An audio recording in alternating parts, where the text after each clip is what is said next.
Last few videos I've been framing and building this overly complicated shed. Today I'm going to start the pretty up phase of the project. We're going to install some siding, soffits, and a recap of the roofing for those that missed it last video.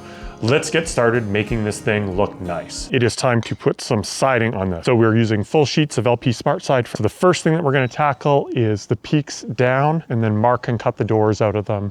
And then we'll do some fill-in pieces at the bottom. These are the full sheets. So I bought the Smartside without the grooves in them. So it's just nice and smooth. Okay, so my first job on this is to measure how wide this actually is. It should be 8 feet. It is 8 feet. So from a design perspective, I am doing corners on these outside corners, nothing on the middle. All right. I'm gonna go 48 inches, and that's gonna be my cut. And I'm using a track saw, so I'm gonna go to the other end and do the same thing. So this works just as well with a snapped chalk line instead of a track saw, but I have a track saw, so I'm gonna use it. Line up your track.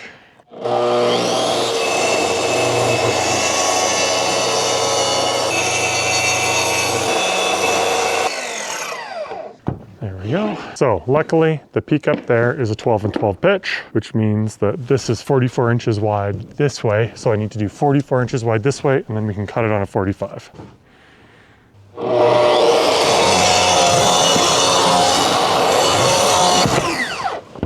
If we were right, then this should be bang on 45 degrees, which it is. Okay, now that this one is cut and good, I am going to go ahead and cut the other one, and then we'll put these up temporarily.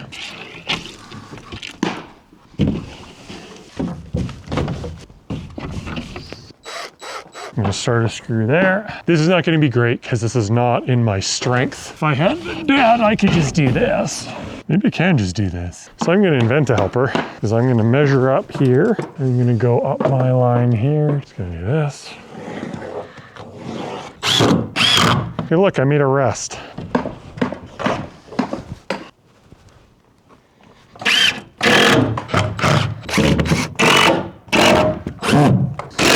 Now, I phoned for reinforcements because I'm a baby.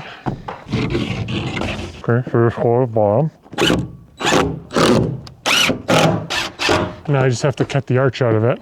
Like before, I have a top of the arch here. I'm going down 2 feet from here, and this is actually my dead center. So I need to make a jig just like I did for the door so that I can cut the outside, but instead of being 24 inches, I'm gonna go an extra 4 inches. Now what you're probably saying, how are you gonna avoid cutting this? What I'm gonna do is I'm gonna stick a spacer behind this, and that'll naturally come out a little bit, and then it will hold it off the wall. Okay, so the goal of this is to only go through this 3/8" plywood. If you guys like this content, please hit that like and subscribe button.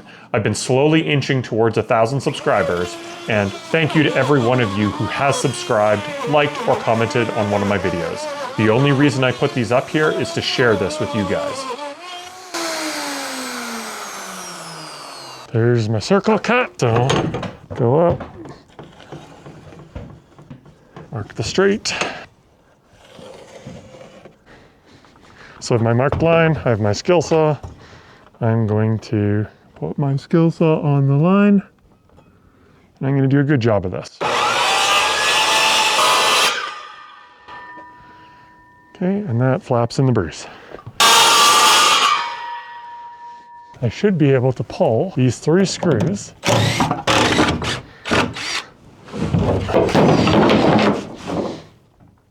or 2. Okay, so I wasted a huge amount of time yesterday cutting and fitting those 2 panels. So what I'm gonna do today is I'm actually just gonna batch cut everything for the shed, and then I'm just gonna mount it all at the end. I think that's the best plan. And let's just get started and get this done. So I'm doing the ends. I need 4 of them. They're exactly the same. I'm not taking off the same way that I did over here on the edge for corner trim. I was going to use some material for corner trim that was 1 1/4 inches thick. The problem with it is it was in such bad shape that I can't use it. So I'm gonna fill in those side pieces after the fact because I'll use 3/4 inch material for the corners, and I want them to be a bit more substantive.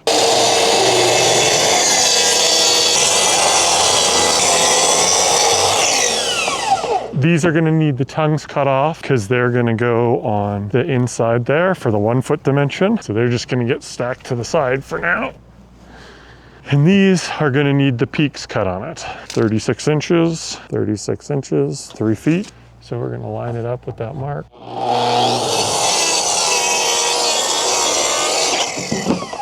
Probably a little bit more support would be gay.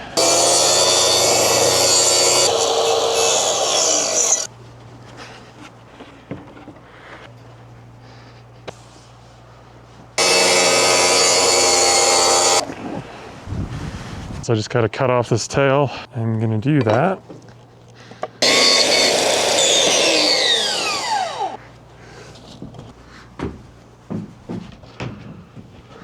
There we go, those are our two. We're now gonna tackle this doorway, laying it out onto the main sheets so that we can cut this out, including the space for our trim, before we put up the sheets. So first thing you're gonna wanna do, use a square to extend this line all the way to the edge. The whole point is just to give yourself a reference. We're gonna measure up. You're then gonna lay it out on here. So now I'm gonna want an amount of trim here, and I usually leave about 1 inch for the jamb. That allows me to catch the jamb with the trim. 3.5 inch total trim. So we're gonna go back 1.5 inches. We're gonna then mark that line. And that is my layout for that opening. So now I'll take a skill saw, I'll cut this opening out, and it's ready to go in place.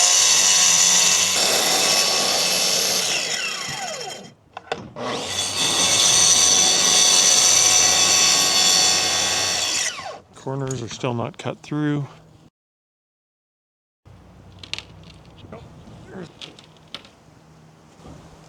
So I don't know if you see the problem with what I marked out and cut like an idiot. I started from the peak instead of marking the peak and then going down my measurement to here.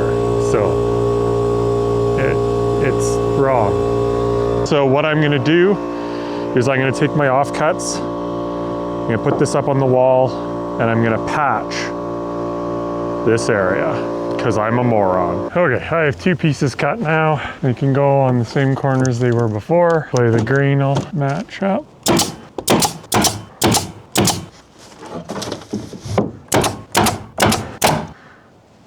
So that's now in.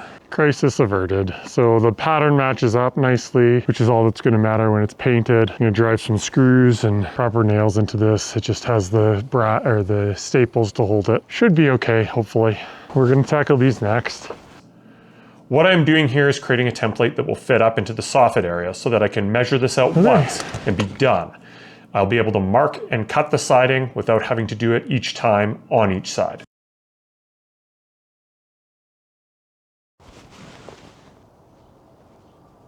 Okay, I'm just gonna cut this out with a jigsaw.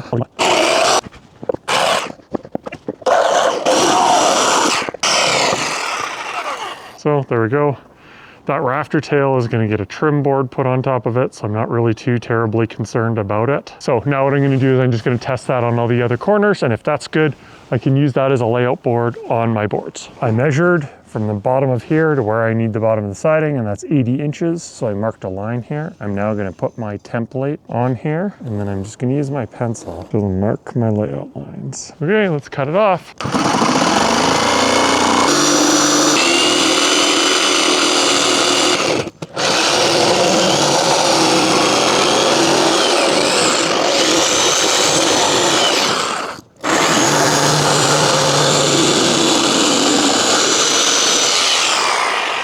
So, in the spirit of screwing up almost everything on this project, siding-wise, this shouldn't work. Oh my gosh, and it does. So I'm gonna cut the other ones, and then we'll get all 4 of them up.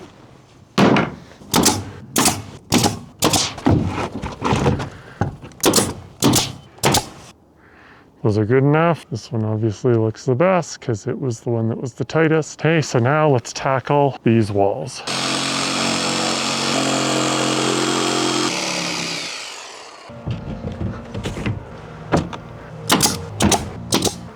The wall's a little bowed in here, but nothing that caulking before painting won't solve. All the way up. Pretty good. Pretty happy with that. I just spent the rest of the day piecing in all the rest of the siding. Okay, now that this whole thing is sheeted, we need to go around and actually put the nails in where they need to go. I didn't do this earlier because I just put it up with some brad nails or some staples, and I was gonna go around with the nailer afterwards just to make this a little bit better for you guys, because otherwise all you hear is bang, bang, bang, bang, bang. So let's hammer this in and go from there.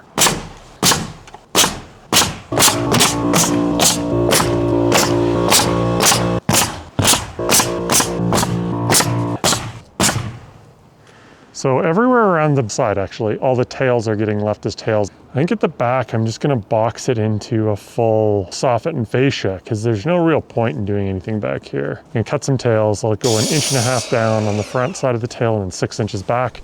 And I need 5 of them to close in this area, and then we can sheet the bottom of it and the front. So that's what I'm ending up with. Okay, today we are going to start putting in together some of these corner trims. These are just pine 1x6s that got cut down. They're going to get assembled into an L shape, and then we are going to finish them. The reason we're not putting them up is we haven't done the painting of the shed yet, so we will paint it first, and then we'll put these on afterwards. So the way that I do my wood corner trim is I take a rabbet, an 1/8 inch, even less on the edge here. All that does is knock off this round corner that exists on 1x6 from the factory. I then take another board and I cut it down about 5/8 of an inch, which also gives me a nice square edge here to go into here. I have a cordless brad nailer, tape measure, some brad nails. I have 2-inch ones. These might be too big. You need your wood, and you also need some sort of waterproof glue. The idea behind the trim is that they come together like this, and then this one goes up and touches there. This one goes up and touches the roof up there. And then so these can get nailed together in this configuration. Okay, here's how I'm gonna do this assembly. Board has a rabbet here. That's where my board is going to. So I'm gonna take some waterproof glue, take a stroke of glue down this whole thing. So I'm gonna stick this down. I'm gonna line that edge up, and then I am going to do this backwards. Now what I'm gonna do is I'm gonna actually flip this over. So I have a bunch of brad nails in this. Let's go give this shot up on the wall. And that looks pretty good to me. So now I will go around and I'm gonna start making all of these for the entire thing.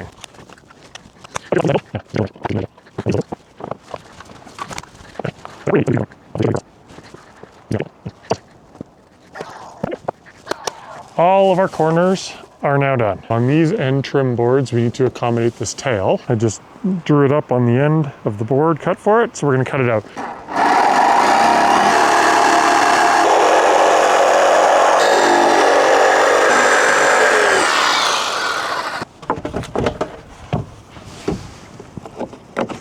I'm happy. Okay guys, today we're doing more dress up on the shed. So what we have to tackle is all of the soffits. And what we are going to use is some tongue and groove V boards that are about 6 inches wide. So what we need to do is now take these boards and we're gonna go pre-stain and finish them before we cut them up to put up here. So for finish, I am just using this Kona brown color in Olympic. No reason why. It's just what I bought. I have no preference in this. I probably could have bought it something a little bit better at Sherwin-Williams, but this is what I'm gonna use. I am gonna take these boards one by one, just do a quick spray on here, and then I have a rack that I'm gonna stack them on at the back once they're all done.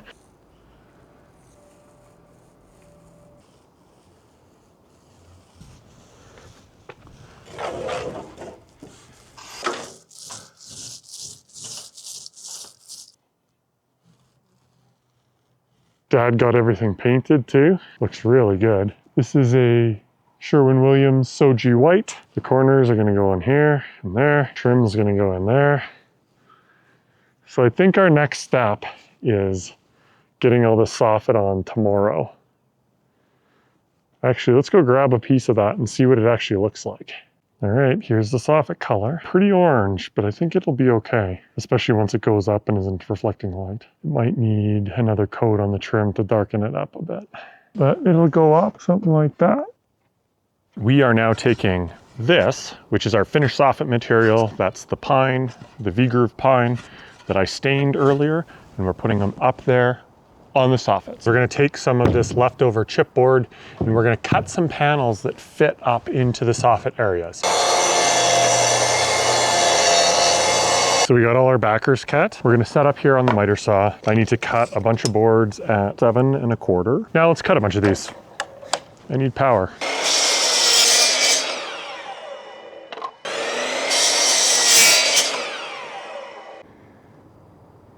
So we have all these cut now, and now we are going to nail them, brad nail them actually, onto this board. Start at the top, and then I'm turning my gun and just driving 2 in here.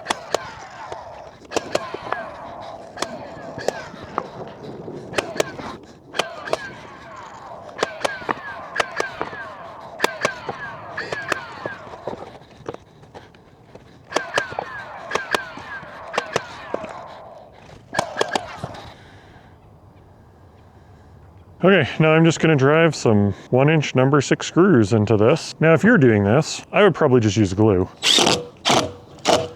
So this is 11 mil OSB plus 3/4 inch plywood. So I have about 1/4 inch of play here until I drive the screw through the front face.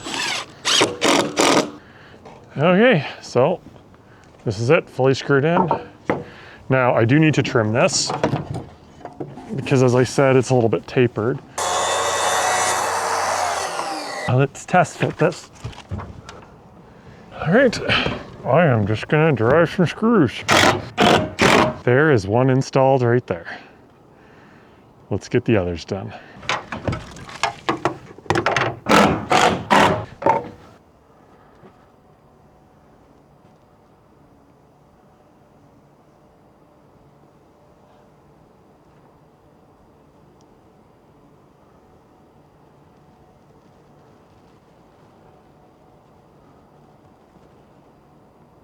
Okay, so all of the soffit is on.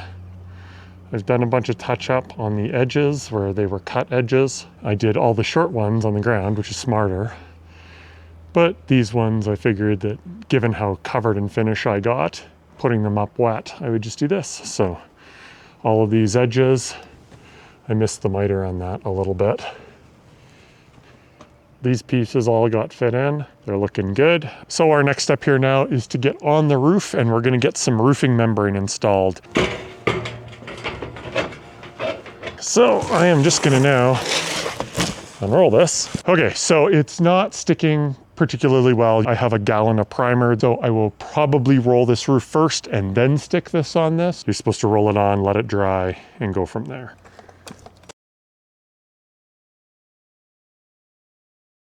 So, hypothetically, this should now stick better. Even cold, you can hear it stick. We're gonna flop it over.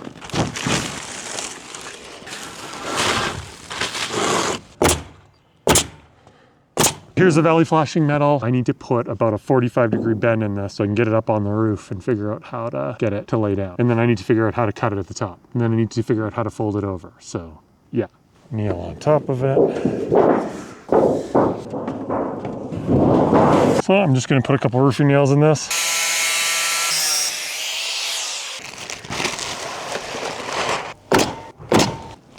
Okay, so this is the result. Nicely overlap shingled on the front, big 6-inch lap on the top. I have always wanted to put up a slate roof, but for those of you who aren't aware, slate in Canada is ridiculously expensive. This is a recycled plastic rubber product, a slate gray color, and it looks exactly like slate. So this is most likely gonna take as long to set up the scaffolding as it will to do the roof, but I suck at heights, so.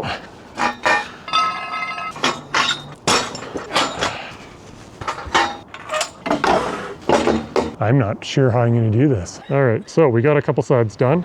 We got these two, and then this guy here.